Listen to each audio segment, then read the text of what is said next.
For those of you not in the know, this is a foam roller. It's a cousin to the light blue styrofoam ones you see littering gyms.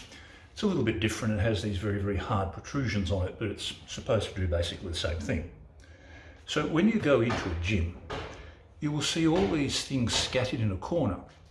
And in that corner, you'll see a gaggle of people who are busy mounting their foam roller like your neighbour's Labrador who's just gone through puberty.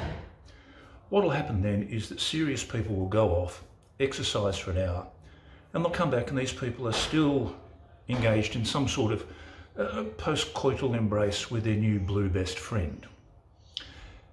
Now, I used to have a fairly harsh opinion of these people.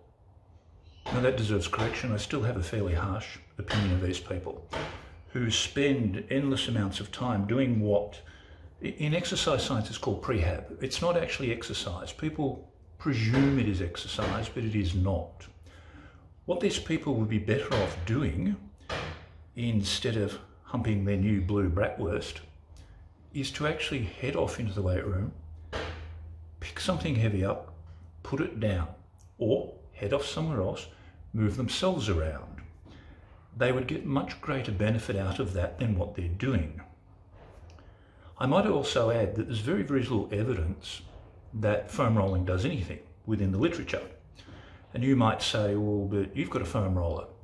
Yes, I do. And I have it for a simple reason. And the simple reason is that between my mobility prehab work and my lifting, I spend 2 to 3 minutes on the foam roller. And what it does is it concentrates my mind. It gets me to think about what I'm about to do. So I don't just blast off and go and do something stupid. So it's a period of, let's call it active meditation.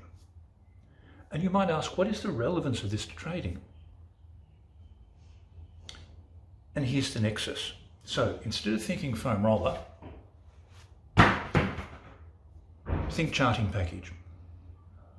It could be Amy Broker, it could be on charts, it could be Metastock, could be any of them.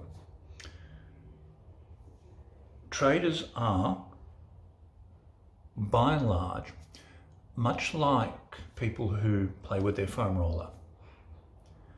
Instead of actually trading, they're spending all their time in the period before trading begins, and that is playing.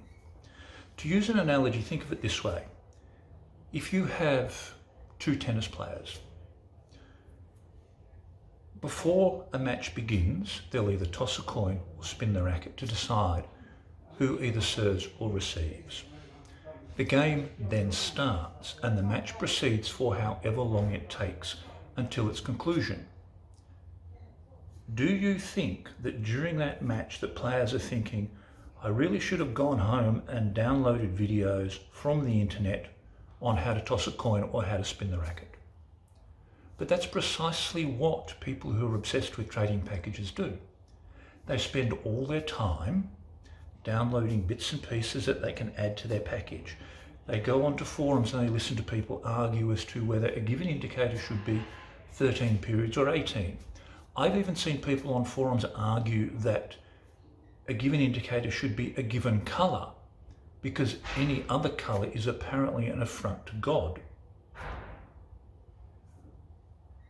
Trading is an interesting process because it consists of a beginning, a middle, and an end. And you would think that is obvious. But in terms of the distribution of time spent dealing with those 3 parts, there is a disconnect in trading. Because what the majority of traders do is spend most of their time at the beginning. They're worried about the coin toss. They're not worried about the match, and they're not worried about the outcome of the match.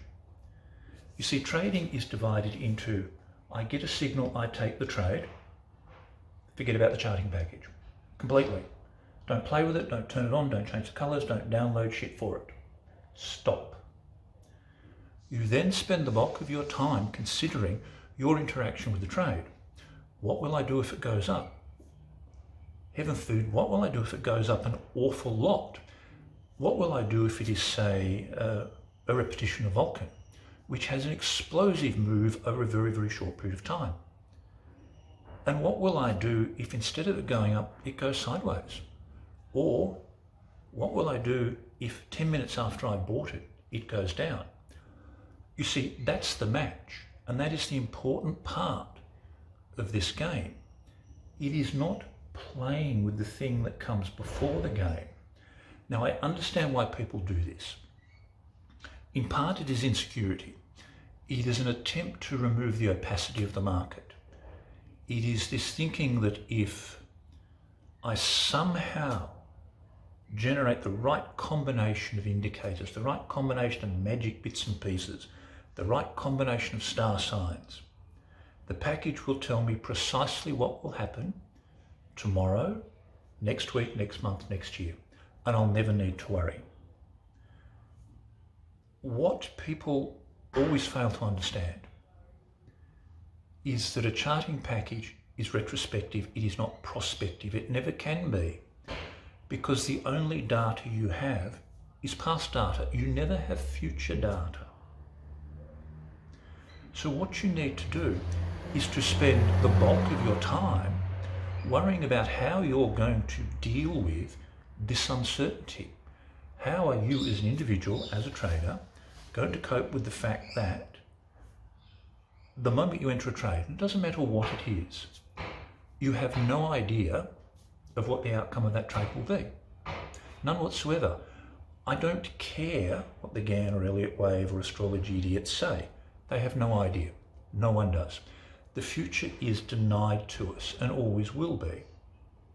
So it would seem sensible to me that the most important thing to look at, to study, to monitor is your own behaviour. It is how do you interact with the market once this has begun, but more importantly, how do you interact with yourself? Because there is a great myth in trading, and the myth in trading is that trading occurs somewhere out there. It occurs on the computer screen, and the computer screen is a reflection of whatever physical markets might be left. That's completely incorrect. And it certainly doesn't occur in a charting package. No trading has ever occurred in a charting package at all. Trading occurs between your ears. And so everything that occurs, everything that happens to you is simply a reflection of the emotional, mental, psychological processes you go through as a trade unfolds. And as I said, it seems obvious to me that that really should be where you spend the bulk of your time. If we return to the tennis player analogy, the bulk of a tennis player's time is spent worrying about the match, training for the match. They don't train for the coin toss at the beginning, because that is simply the beginning and that period passes. That just kicks it off.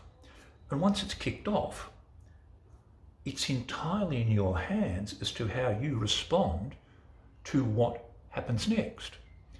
It is not the charting package responding. It is always you responding. And unfortunately, that makes it the most difficult part of trading. Because anything that requires us to be self-aware, self-reflective, but more importantly, honest with ourselves, and honest in terms of accepting and acknowledging our own failings, is profoundly difficult. And it is so difficult that it is actually beyond most people. And most people will simply go back to whatever their version of the magic foam roller is.